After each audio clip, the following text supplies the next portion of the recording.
Welcome to my channel once again. I am Koko Uso, Master of Science student in Finance with focus in FinTech and Financial Analytics with the Hong Kong Baptist University in Hong Kong.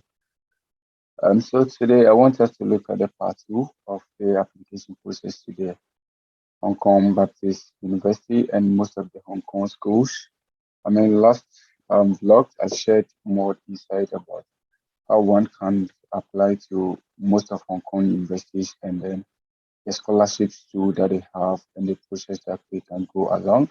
I promise to take you through one after the other with regards to the application process, the scholarship process, and then how one can also be admitted and also be able to win scholarship too as well. Because we are all looking for scholarship. Anything other than scholarship is hard for us to take such educational opportunities to study outside. So has always been the ultimate and it's qualified the ultimate in education overseas. Yeah. So I want us to look at the interview process, the things that is expected of you and how you can prepare yourself in order to get the interview done and be successful at the end. So let me share my screen. I've got one or two bullets to explain. So let me share my screen and then start to explain. All right. So HKBU interview process is not really tough. It's not really difficult. And this process goes for both masters and then PhD too as well. So just stay tuned and enjoy the information I have for you. I believe it will help you. And if you stick to what I will give to you, I promise you, you're going to be successful in your application process. All right. So with masters, the interview process is not that difficult, right? So one has to look at this following process, right? These are the procedures that they base on to judge an applicant. And then the first one has to do with the proficiency level. Usually, Hong Kong has English and then Chinese as the official language, but any education in Hong Kong, our education system in Hong Kong is based on English, right? So if one wants to study in Hong Kong, one needs to be able to speak English, else you can't study in Hong Kong. So the interview, the first thing that they look at, for masters and sometimes the PhD to it counts. Yeah, if only there's an interview option for your PhD application or probably your MPhil application. So the proficiency level is really key. They will only look at your oral, how you flow with the language, how you've been able to communicate with others with the language. And then sometimes they give you a passage to just summarize, just some short passage to just summarize. And they are not trying to see whether you are a good writer or something like that. They are just trying to see whether you have that kind of writing skills, and then you can come out with your own I mean, maybe it's education, and definitely you may be given a project to as well. So they just want to find out if you'll be able to come out with your own strategies or with your own information as well. That is what they want to see. And then the next one happens to do with academic capabilities or your success rate. With this part, they just want to find out whether, you have what it takes to take the program that you're applying for. So they will try to push you to find out how you were able to succeed with your undergrad or whatever. If you're coming for undergrad, how you were able to succeed with the high school, and then a lot of things. If your grades are not also they are on point. If it is standard, but it is not the at on top. Let me put it that way. You don't have high grades compared to others.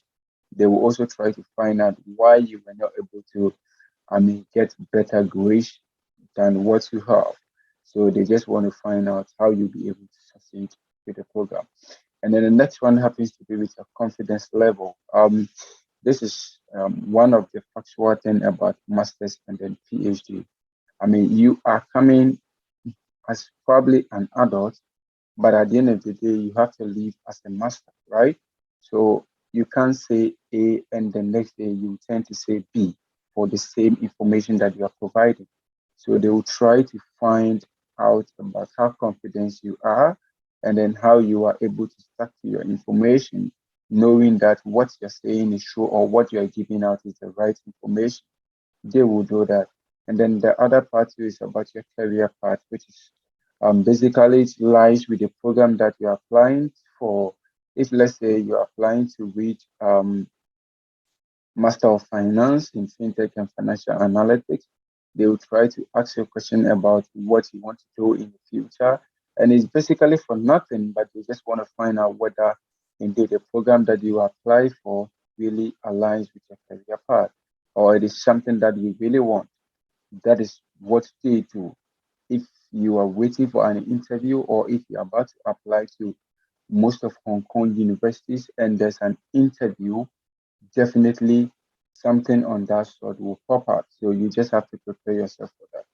And then the other part too, which of course it is not that mandatory for most of the courses, but sometimes there are kind of specialized programs that they have in Hong Kong that requires that and happens to do with your professional portfolio.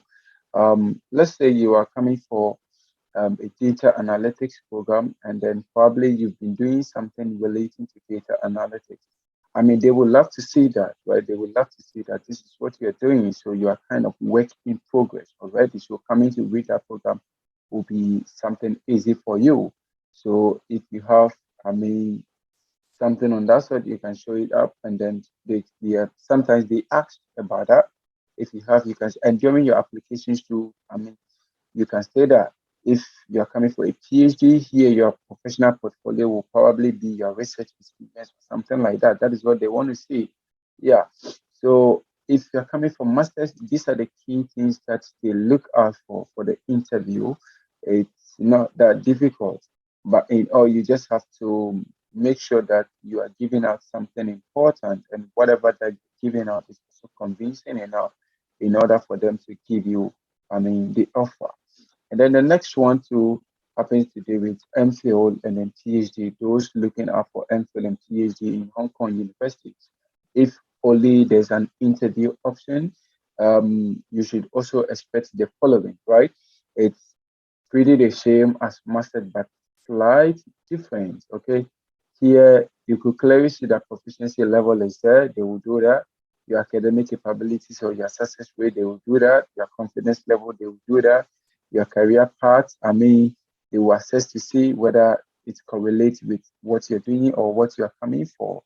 Yeah, they will do that. And then the next thing also that is very, very key for most MPhil and PhD, I mean, interviews happens to do with your research ability.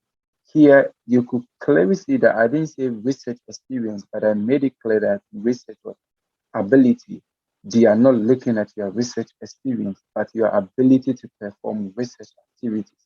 So you have to be able to show that, right?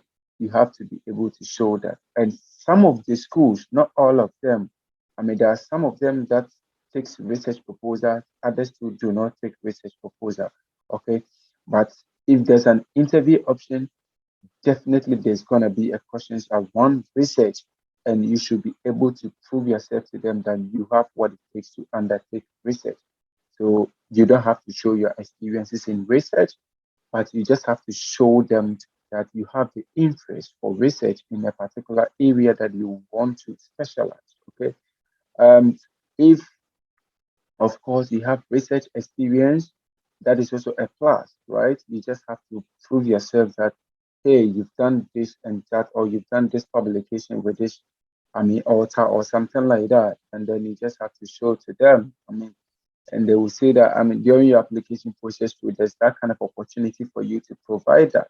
So if only you have, you can just show it. But if you don't have, that doesn't mean you don't qualify for their PhD or their MPhil programs. What you have to do is to show the interest, to show the desire that indeed you can do it and you can take it up, and you are going to be considered. Okay. So these are basically the fundamentals or things that they look out for masters and then MPhil and PhD. This is the things that they look out for during the interview process. But in all, there's something that you've got to do, right? You just have to make sure that you prove yourself enough. That is what that is the game. That is the game changer here. That is everything about the interview. Okay. It is not a matter of your experiences. It is not a matter of your credentials. It is a matter of you being able to prove yourself that you merit whatever thing they have for you.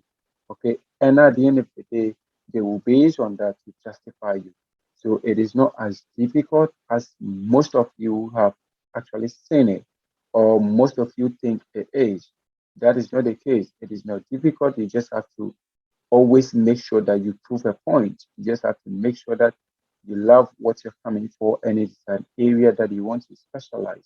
If, let's say, you're coming for an IT related field, or you're coming for maybe computer science related, or let's say you're coming for a data analytics, probably you can clearly show them that, oh, if you are even doing certain courses online, you've taken some analytical courses online, you are learning about Python, you are learning about MySQL, you are learning about R, you are learning about all the software that you think are important for data analytics. I mean, and they will see that, yeah, it is actually the area that you want to specialize. And then they are there to help you. Don't forget, the school needs you more than we need them. That is what we graduates, we always, I mean, get it wrong. We think it is our sole responsibility to, I mean, look for these opportunities.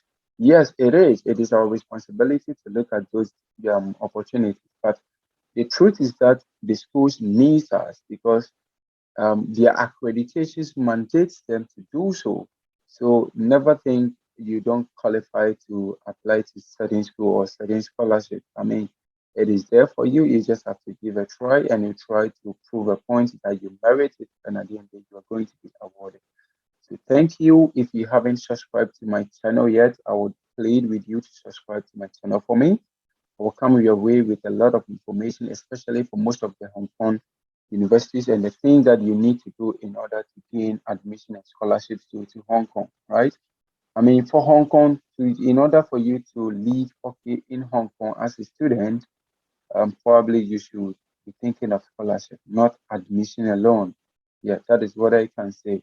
So you should position your document in a way that when you turn in the application, you are not going to get admission alone, but you are going to get admission plus scholarship too as well. That is what I have for you. Thank you. See you on my next vlog. Bye bye.